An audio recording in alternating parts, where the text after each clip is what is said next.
So ayan, good morning mga farmers. So ito video po natin. Tagal pa ako walang upload po dito sa YouTube. So share ko lang po sa inyo kung paano ako nakarating dito sa Hong Kong.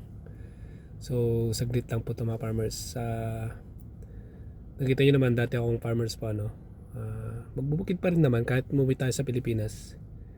Bukid pa rin pa tayo. So nagtatrabaho sa bukid. Tapos may tumawag sa akin kung gusto ko raw mag-abroad.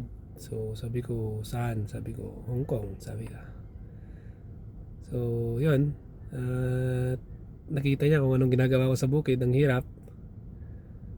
So yun, nung una, ayaw ko muna kasi ang hirap na iwan ng family. Pero nung kinalaunan, wala na, no choice talaga kundi mag-abroad ulit. Napadpad ako dito sa Hong Kong. So pumasok ako dito as sardinero. 1 year mahigit naggagarden ako habang nag-aaral. Tapos habang nag-aaral yon, nag-exam na rin hanggang sa pumasa. Una pala sa exam ko,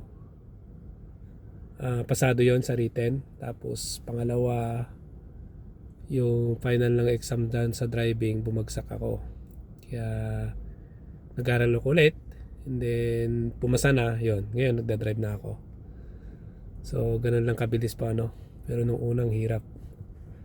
So ganun pa ako nakapadpad dito. At may tumulong sa akin kaya ako napadpad dito sa Hong Kong bilang isang driver. So ayan po.